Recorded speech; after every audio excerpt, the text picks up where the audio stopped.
का नाम सुरुचि। ध्रुव के बाप का क्या नाम था? देखो पढ़ने वाले है। ध्रुव के बाप का क्या नाम था बताओ? देखो उत्तानपाद। ध्रुव के बाप का क्या नाम था? उत्तानपाद। अच्छा जरा बताएं आप मुझे, पूरे इस दौलत नगर में कोई उत्तानपाद का है नाम का? आपके गांव में कोई उत्तानपाद नाम का है? नहीं है ना। आपको जिंदगी में अपने को इस नाम का मिला आज तक? मुझे नहीं मिला, 22 साल से बोल रहा हूं। गुरु कतवारू नाम के मिल जाएंगे, करियो गुरु नाम के भले मिल जाएंगे, ऐला बैला नाम के भले मिल जाए, उत्तानपाद नाम का आपको आज तक मिला है? पूरी इस विधानसभा की आप वोटर लिस्ट निकाल दो, मैं गारंटी दूं उत्तानपाद नाम का कोई नहीं मिलेगा। अच्छा जरा विचार करें, श्रीमद् भागवत जैसा महापुराण, सतयुग की एक कथा, और भागवत में लिखा है कि उत्तानपाद नाम के राजा थे। क्या किसी राजा का इतना विचित्र नाम हो सकता है? आपको लगता है? आपको इस नाम का आज तक कोई मिला है भला? नहीं मिला। इससे सिद्ध हो रहा है कि व्यास जी कुछ समझाना चाहते इस नाम के माध्यम से। वास्तव में सच में किसी राजा का नाम ऐसा नहीं हो सकता। अच्छा भागवत के इस नाम को हटा दिया जाए तो अनेक कथाएं हैं पुराणों में, लेकिन किसी भी राजा का इतना विचित्र नाम मैंने अभी तक नहीं पढ़ा। उत्तानपाद नाम के राजा हैं, जिनकी दो रानियां हैं। एक का नाम है सुनीति और एक का नाम है सुरुचि, ठीक है ना। तो सुनीति के बेटे ध्रुव जी हैं। ध्रुव जी एक दिन अपने पिता की गोद में बैठने जाते हैं और सुनीति का एक पुत्र है, सुरुचि बैठने नहीं दी। कथा आप जानते हैं, आपने कई बार वो सुनी होगी, टीवी के माध्यम से आप यहाँ कथा होती भी है। मैं बस अर्थ समझाना चाहता हूँ कि उत्तानपाद का मतलब क्या है। भागवत कह रही है उत्तानपाद अर्थात जन्म लेते समय जिसका पैर ऊपर और सिर नीचे हो उसे उत्तानपाद कहते हैं। यहाँ हम जितने लोग बैठे हम सब भी क्या है? उत्तानपाद। और आप ही और हम नहीं, दुनिया में जो आता है, कुत्ता बिल्ली हाथी घोड़ा ब्राह्मण क्षत्रिय, जो भी किसी जाति का, किसी पंथ का, हिंदू मुसलमान सिख ईसाई, हम सब क्या है? उत्तानपाद। यानी जब हम जन्मे तो सिर नीचे और पैर ऊपर था, ये अर्थ इसका। हम क्या है? उत्तानपाद। बस समझ गए ना। इसलिए भागवत में इतना विचित्र नाम। वास्तव में किसी राजा का ऐसा नाम होगा भला? पहले राजाओं का नाम ब्राह्मण रखा करते थे महाराज। तो उत्तानपाद नाम के राजा, यानी हम सब क्या है? उत्तानपाद है। हम सबके पास दो रानियां हैं, यानी दो मती है, एक सुरुचि और एक सुनीति। सुरुचि कहती है कि सुबह चाय पी लो कोई बहुत बुरा काम नहीं, लेकिन सुनीति कहती है कि नहीं, सुबह उठो तो स्नान करो, ध्यान करो, बाद में कुछ करो। उत्तानपाद राजा सुरुचि से प्रेम करते थे, सुनीति से नहीं, है ना। हम सब भी वही कर रहे हैं, हम भी रुचि से प्रेम कर रहे हैं, नीति से नहीं। मोबाइल में बहुत अच्छी चीजें भी देखी जा सकती हैं गूगल के माध्यम से, लेकिन हम फालतू देखते रहते हैं। क्यों? हम सुनीति से प्रेम नहीं कर रहे हैं, सुरुचि से कर रहे हैं। हम जानते हैं कि सुबह सुबह खाली पेट चाय पीने से 80 प्रकार के रोग होते हैं, लेकिन फिर भी पीते हैं। क्यों?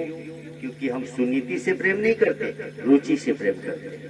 विद्यार्थी, हर विद्यार्थी जानता है कि खेलना कम चाहिए, पढ़ना ज्यादा चाहिए, तभी परीक्षा में अच्छे नंबर आएंगे। लेकिन हर विद्यार्थी सुरुचि से प्रेम करता है, सुनीति से नहीं। पढ़ते कम है, खेलते ज्यादा, इसीलिए लटक डिवीजन हो जाते हैं।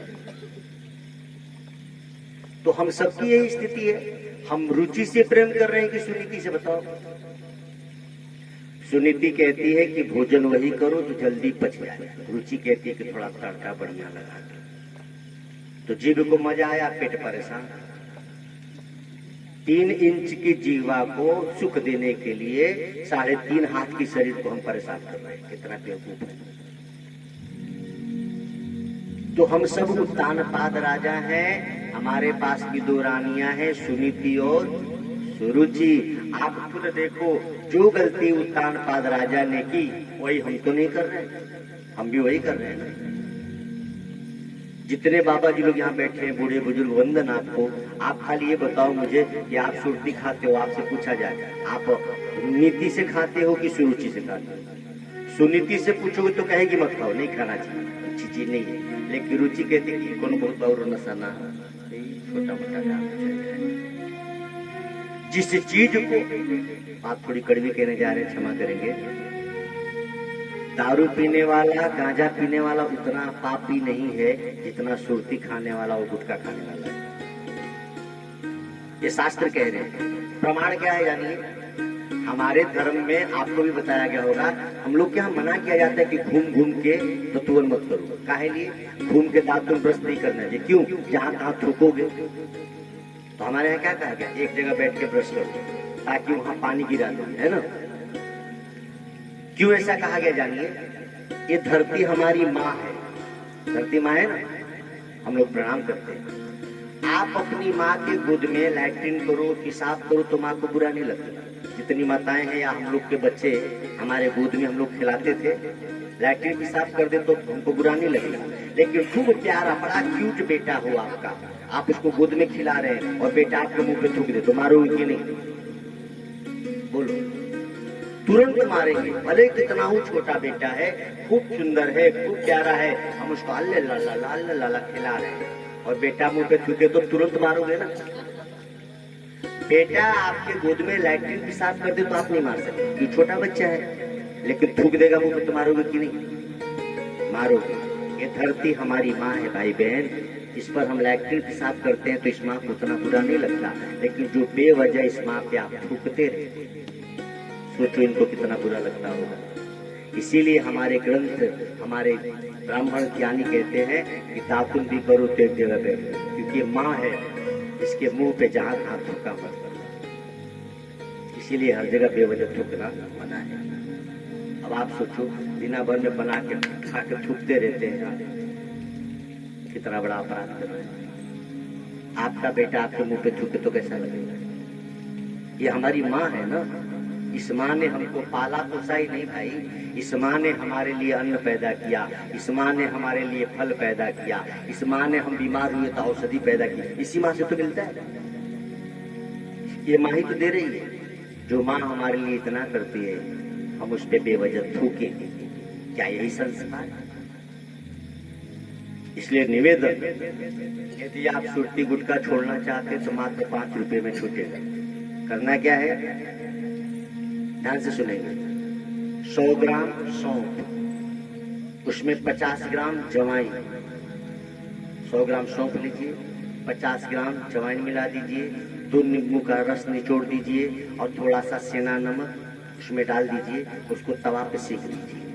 अब डिब्बी में रख दो, जब खाने का दिल करे निकाल दो। स्वाद भी बढ़िया, आपके खाने से आपका नशा भी छूट जाएगा और पहले से जो खाने से आपका रक्त बिगड़ गया है, जो रक्त दूषित हो शुद्ध हो जाएगा। घरे पे बना दो दवा, कितना आसान। काहे हम भूखे बेवजह? अच्छा आप बताओ, जब आप और हम जन्मे तो हम लोग नशा करते थे क्या? दुनिया में किसी भी मजहब में कोई जन्मा हो, जब जन्मा तो अरे परमात्मा शुद्ध बुद्ध बना के भेजे। जब हम जन्मे तो झूठ बोलते थे क्या? जब आप जन्मे तो सुर्ती खाते थे, जन्मे तो मांस मछली खाते थे क्या? क्या प्यारा बना के भेजा था प्रभु ने, अब खाली दूध पीते, कितने सुंदर थे हम। लेकिन जैसे जैसे बढ़ते गए वैसे वैसे बिगड़ते।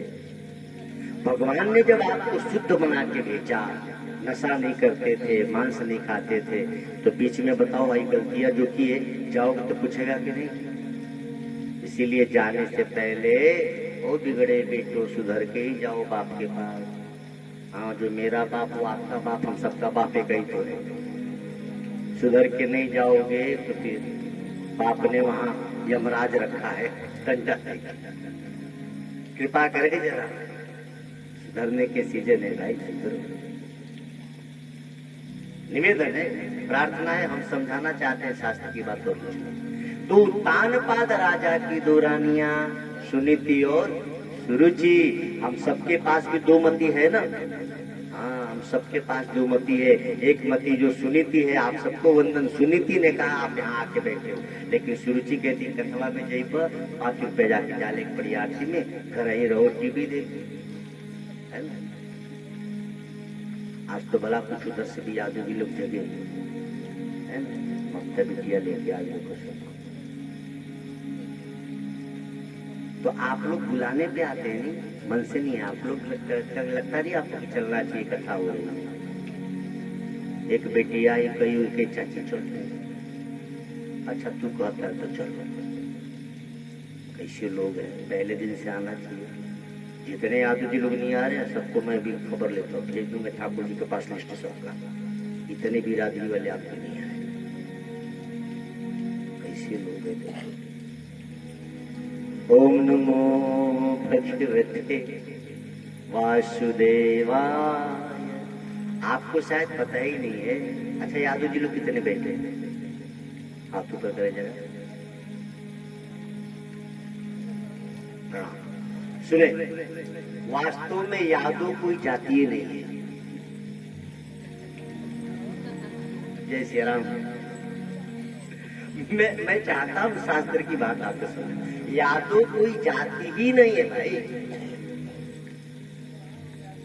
राजा जजाति के दो बेटे हुए, यदु और पुरु। ध्यान से समझो, ये जो लिखते हैं ना फलाना सिंह यादव, मुलायम सिंह, तो गलत नहीं लिखते।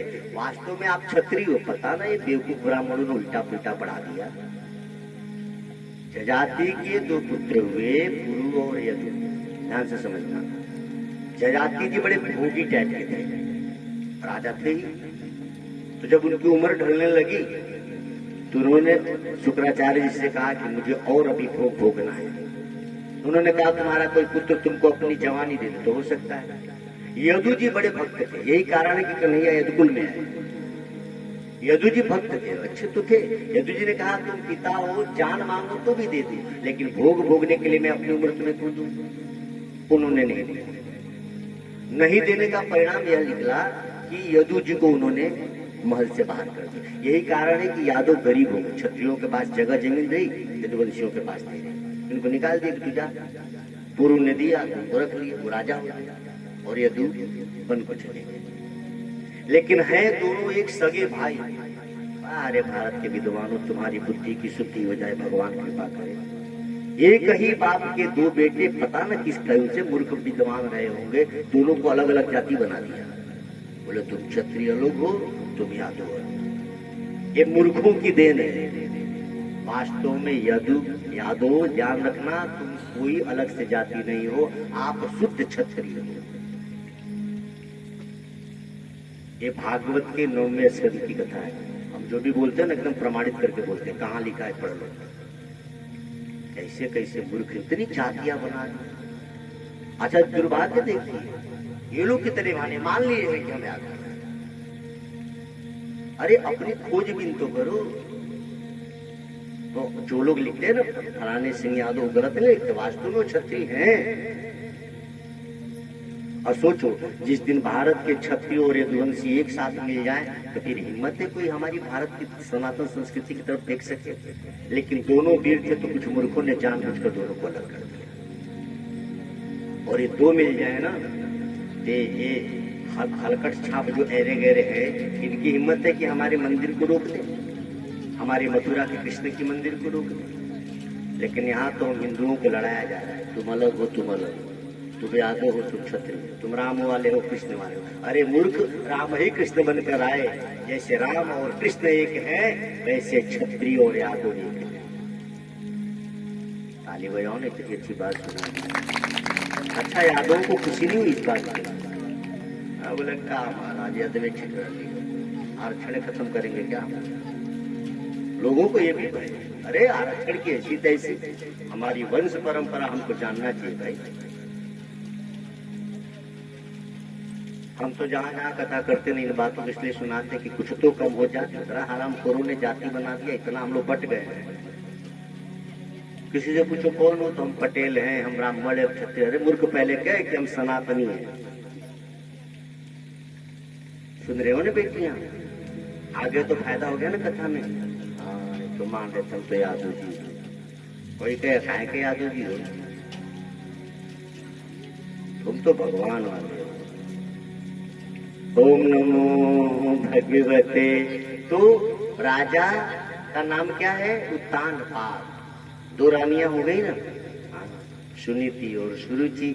सुनीति की बात जो सुनता है वो ईश्वर को पा जाता है। सुनीति ने अपने बालक ध्रुव से कहा कि बेटा तेरी माँ ने तुझे पिता के गोद में बैठने नहीं दिया तो कोई बात नहीं, तू तो चाहे तो जगत पिता के गोद में बैठ सकता है बेटा, उनका सिंहासन तो सबसे बड़ा है। अब ध्रुव छोटे हैं तो बोले माँ भगवान कैसे मिले? अरे भारत की माँ, ये है भारत की देवियां। 5 वर्ष के छोटे बच्चे को भारत की देवी कहती है तू भगवान के गोद में बैठ सकता है। यहाँ हमारे देश की बेवकूफ माइयां बच्चों को कार्टून दिखा रही है मोबाइल में। तेरी बुद्धि को आग लगे, तू बच्चों को कार्टून बनाना चाहती है? इतनी मूर्ख महिलाएं हो गई, बच्चा रोएगा तो कार्टून दिखाएगी, बेवकूफ नहीं। तुम्हारे देश का छोटा सा बच्चा राजा हरिश्चंद्र का नाटक देखा तो गांधी बन गया, अब तू अपने बेटे को कार्टून दिखा के कार्टून बनाना चाहती है, बेवकूफ। पहले हमारे माताएं बच्चों को वीरों की कहानियां सुनाती, अब आजकल इनको सीरियल देखना है तो उसको कार्टून दिखा रहे, ले तू कार्टून देख, हम सीरियल देखो। पक्का ये कार्टून बनेगा आगे चलकर। जो बच्चा बचपन में जिस चीज को ज्यादा देखता है अथवा जिस बात को ज्यादा सुनता है उसका गहरा प्रभाव उसके मन मस्तिष्क पे पड़ता है, वो वैसा ही बन जाता है। इसीलिए कृपा करें अपने बच्चे बच्चियों को बचपन में अच्छी अच्छी कथाएं सुनाएं, प्रेरणादायी कथाएं सुने। हम लोग क्या बचपन नहीं होता था, हमारे दादा दादी सुनाते थे, और आजकल ऐसी मुसई बताई और बच्चों को कार्टून दिखाया जा रहा है। जब बड़ा हो तो ऐसे ही कार्टून बन जा रहा है, तो रो नहीं कि बाबा लड़के में खराब। सुन रहे हो ना? कार्टून नहीं दिखाना बच्चों को। टीवी पे कार्टून मत देखने दो, मोबाइल तो कार्टून बन जाएगा भाई। जैसा देखेगा वैसा बनने की उसकी मन इच्छा करेगी। छोटा बच्चा है देख रहा है कार्टून, उसके मन में आएगा कि मैं भी ऐसी बनूं, तो कार्टून नहीं बनेगा। इसीलिए ध्यान रखे जरा। ये माँ अपने छोटे से नन्हे बालक को कहती है कि बेटा ध्रुव तू तो भगवान की गोद में बैठ सकता। वाह, ये है हमारी भारत की माताएं। छोटे छोटे बच्चों में कितना हिम्मत बढ़ती है। यहाँ बच्चा रोता है तो भारत की माताएं उसको आइसक्रीम खिला ले, बेवकूफ कहेगी आइसक्रीम खिलाएगी कब उसको हो जाएगा। छोटे से बालक ध्रुव को माँ कहती तू भगवान की गोद में बैठ सकता है बेटा, और ध्रुव भी कितना महान बेटा है। आप सभी से प्रार्थना, ध्रुव जी ने सुनीति माता की बात मानी और भगवान की गोद में बैठ गए, सफल हो गए। हम और आप भी अपने सुनीति की बात मानेंगे और माताओं से प्रार्थना अपने बच्चे को अपनी बच्ची को बचपन से ही महान बनने की कथाएं सुनाएं, महान बनने की बातें उसके अंदर फूट फूट के भरिए, तब वो महान बनेगा। ये माँ कहती है तू जा वन में तपस्या कर, तुझे भगवान मिलेंगे। और वार छोटा सा बालक माँ की बात मान के चल पड़ा। एक बार भी डरा नहीं कि मुझे शेर खा जाएगा कि सांप काट देगा। ये है भारत। आप भेजोगे अपने 5 वर्ष के बच्चे को? यहाँ 5 वर्ष के बच्चे को लॉलीपॉप दिया जा रहा है, ले खा ले। अरे बेटा चुप हो जा, काट मत देख। इस मामला में बल्कि यदुवंशी बच्चे भी अच्छे हैं, स्कूल के बच्चे तो मजबूत होते हैं। आजकल तो कुछ नौजवान की ऐसे लगता है पोलियो ड्रॉप पिलाया नहीं गया था बचपन में इसको। पता ना कैसे नौजवान हूँ वैसे मुँह अंदर छाप को तेरी जवानी में धिक्कार है तुझे। नौजवान बच्चा मजबूत होना चाहिए, बताना क्या खाते हैं। आजकल नौजवान बच्चों का चेहरा तो देखो, बंदर छाप हो गया है बेचारा, पता ना क्या खाता है। नौजवान बच्चे हमारे देखने में टमाटर जैसे एकदम लाल हो, दही दूध खा, मजबूत कर, प्राणायाम कर, दौड़ लगा। ऐसे कुछ बच्चियों को देख लो बेचारी, हे भगवान बंदरिया छाप दिख रही है देखने में। पाउडर मत लगाओ बेटियां, आप दूध पियो, दही पियो, मजबूत बनो। हमारी बेटियां इतनी मजबूत हो, तुम्हारे सामने कोई हरामखोर बोले मार के बत्तीसी तोड़ दो। ऐसी थोड़ी बेटियां की बेचारी सिर झुका के चले, कोई कुछ कहे और सह ले। कैसे है इस देश की झांसी की रानी भी थी। तो मैं बेटियों से प्रार्थना करता हूँ, बेटियां तो खा पी के मजबूत रहो। बहुत क्रीम की जरूरत नहीं है हमारी बेटियों को। और कोई हराम को तुमको छेड़े, मार निकाल के जूता चप्पल उसको हराम खोर को। अपनी बेटियों को हमें थोड़ी सिखाएंगे कि तुम जा रही हो बेटी तो सिर झुका के जाना, कोई हलकट जो बोले तो सह लेना। काहे सह लेना? निकाल के चप्पल का नंबर बता हराम खोर की गाल पे। और कहेंगी टीवी सीरियल देख देख के बेचारी लकड़ी छाप जाएगी पे है, खाएंगी नहीं, बीमार रहेंगी। आप बुरा न मानो तो एक बात बताऊं, एक यहाँ की बेटियां तो अच्छी हैं। एक लड़की गई डॉक्टर के पास, उसको बड़ी फैशन लेवल थी। हुआ कुछ नहीं। बोले डॉक्टर साहब मुझे चेक कर दो। क्यों? मैं ऐसे ही चेक कराना चाहती हूँ, मुझे कुछ गड़बड़ तो नहीं, मैं ठीक तो हूँ। हे भगवान, डॉक्टर समझदार था। डॉक्टर ने ध्यान से ऊपर नीचे देखा, बोले देवी तुमको कुछ भी नहीं, बस दो ही बीमारी है तुमको। बोले हाँ मुझे लग रहा था कि कुछ तो हुआ है। तो डॉक्टर साहब दो कौन सी बीमारी है? डॉक्टर समझदार था। बोले डॉक्टर ने कहा पहले तो एक तू फैशन ज्यादा कर। बोले हाँ वो तो थोड़ा है।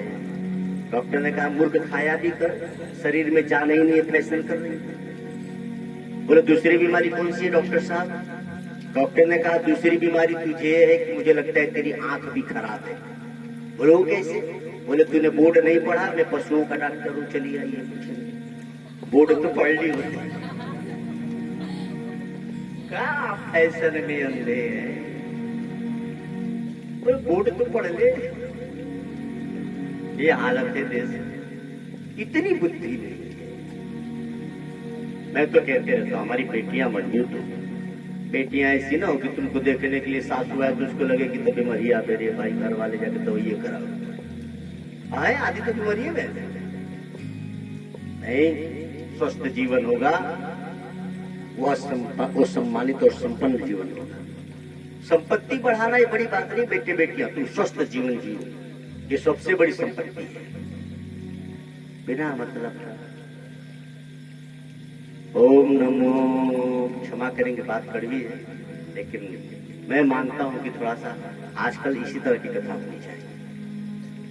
आजकल ये हरामखोर कथाकार भी आते तो आधी कथा राधे राधे करते, बेवकूफ कहेगा। एक तो ऐसे ही लोग बिगड़े, राधे राधे करा रहा है। आप सबको शायद पता ना हो, मैं बता दूं, श्रीमद् भागवत महापुराण में राधा नाम कहीं है ही नहीं। पूरी भागवत में राधा शब्द कहीं लिखा ही नहीं गया। जानिए, जो लोग बीए वगैरह पढ़ते होंगे, प्रश्न आया था, श्रीमद् भागवत में कहीं राधा शब्द लिखा ही नहीं गया है। और यहाँ जितने कथा रखा था राधे राधे, बेवकूफ कहेंगे। हम अपने से बड़ों का नाम बार बार नहीं लेते, और खास तौर से हमारे यहाँ का एक नियम है, हम अपने माताओं का नाम तो बिल्कुल जल्दी नहीं लेते। ये तो अभी सरकार ने नाम शुरू किया माताओं का भी लिखना, पहले खाली बाप का ही नाम हमारे सर्टिफिकेट वगैरह को होता था। और यहाँ हर बात पे राधा जी हमारी आराध्य है। हमारी क्या, गुरु सुखदेव जी की गुरु है माता राधा जी। यही कारण है कि पूरी श्रीमद् भागवत में राधा नाम ही कहीं नहीं है, शब्द ही नहीं है। और यहाँ जितने कथाकार आते हैं आदि कथा राधे रहते हैं। उनसे कभी खड़ा होकर पूछो कि कहीं भागवत में लिखा है ये? कहीं नहीं। और आप कितने दिनों से कथा सुने होंगे, मैं कभी नहीं बोलता। कभी प्यार में राधे ओम करके गा लेते हो तो वंदन है माता जी को, लेकिन बेवजह हम अपने बड़ों का नाम बार बार लेते हैं। मजाक बना दिए लोग राधा को। ओम नमो भगवते वासुदेवाय। ओम नमो भगवते वासुदेव। आकांक्षा है यही तुमसे, तुम्हें हम पा ही जाएंगे। आकांक्षा है यही तुमसे, तुम्हें हम पा ही जाएंगे।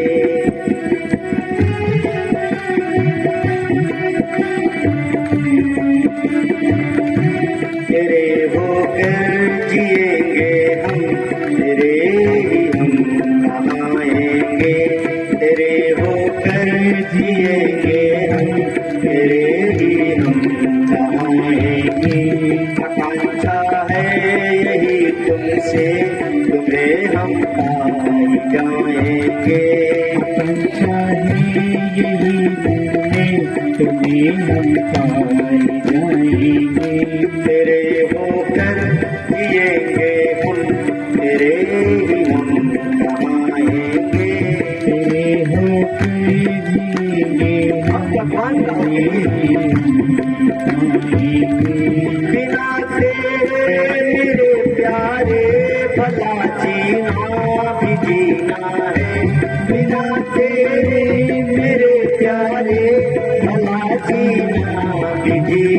ये तन तेरी अंगूठी है, तू इसका एक नगीना है।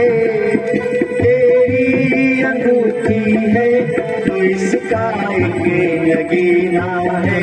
तेरा करके सदा वंदन हम चंदन साम जाएंगे। तेरा करके सदा वंदन चंदन साम जाएंगे। आकांक्षा है यही तुमसे, तुम्हें हम पार जाएंगे। वंदन जपन से भी ज्यादा सिद्ध होता है, और वंदन करने से भगवान प्रेम के बंधन में आ जाता है।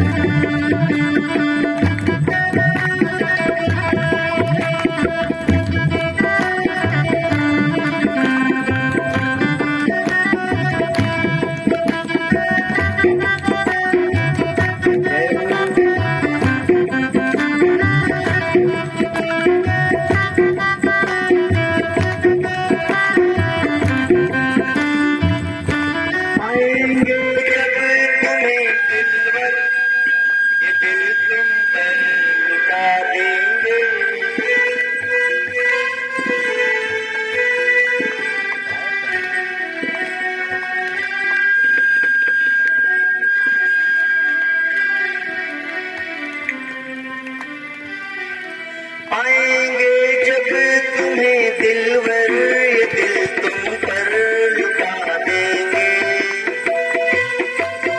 गोपियों के भाव देखे, तेरी प्यारी मूरत लख के मोहन जग को भुला देंगे। तेरी प्यारी मूरत लख के मोहन जग को भुला देंगे। तुम्हें करके तन अर्पण तुम्हीं को हम चाहेंगे। तुम्हें करके मन अर्पण तुम्हीं को हम चाहेंगे। आकांक्षा है यही तुमसे, तुम्हें हम पार जाएंगे। जी भगवान के पाने की इच्छा से माता सुनीति के कहने पे चल पड़े भक्त। अहो तेज क्षत्रियाणा,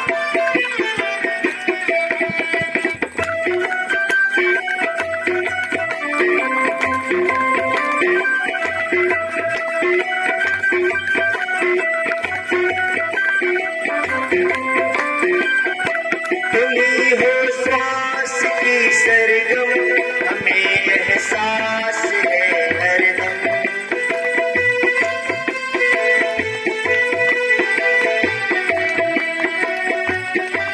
करो करुणा प्रभु इतनी, ये प्रीति हो न तुमसे कम। करो करुणा प्रभु इतनी, ये प्रीति हो न तुमसे कम। शीतल की श्वास से प्रीतम तेरा ही गीत गाएंगे। शीतल के श्वास से प्रीतम तेरा ही गीत गाएंगे। आकांक्षा है यही तुमसे, तुम्हें हम पार जाएंगे।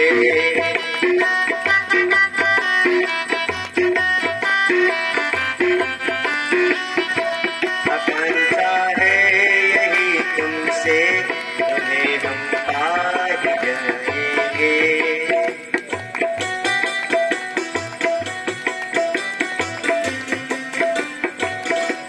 ओम नमो भगवते वासुदेवा।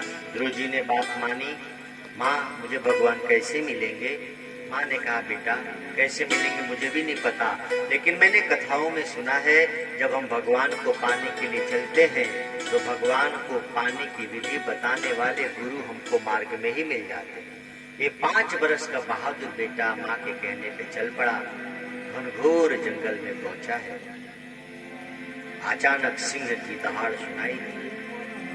पीपल के पेड़ से लिपटकर ध्रुव जी रोने लगे। माँ ने तो कहा था कि गुरु रास्ते में मिलेंगे, भगवान को पाने का मार्ग बताएंगे, यहाँ तो लगता है जीवन का अंत हो जाएगा। भगवान के मन की गति है नारद जी। नारद जी को प्रेरणा हुई। नारद जी उसी वन से पसार हो रहे थे, भगवान का नाम गाते गाते। छोटे से ध्रुव, माता ने संस्कार सिखाया है, ध्रुव जी ने आके प्रणाम किया। नारद जी को बड़ा आश्चर्य हुआ, इस घनघोर जंगल में इतना छोटा बालक कहां से? नारद जी ने पूछा, बेटा कौन हो? कितना वीर पुत्र है। छोटा सा पुत्र परिचय देता है, महाराज मैं उत्तानपाद का ज्येष्ठ पुत्र हूँ। तो बेटा वन में क्या कर रहे हो? बोले मैं भगवान को पाने आया। नारद जी जोर से हंसे। बोले देखो दूध का दांत तो टूटा नहीं, ये चला है भगवान को पाने। सीखिए छोटे से बच्चे की बुद्धि। विद्यार्थी बेटे बेटियां, तुम पर कोई हंसे बड़ा तो तुमको क्रोध नहीं करना चाहिए। ऐसा नहीं कोई बड़ा तुम्हारी इंसल्ट कर दिया तो तुमसे झगड़ा करो। नारद जी हंसे, लेकिन ध्रुव बिल्कुल गंभीर होके खड़े। आजकल तो किसी विद्यार्थी की थोड़ी सी खिंचाई कर दो, चाचा चाची कोई भी झगड़ा करने को उतार दो, इसीलिए ध्रुव नहीं बनता। तो भागवत कहती है कि ध्रुव जी गंभीर होके खड़े हैं। नारद जी कहते हैं बेटा सुन, बहुत छोटा है,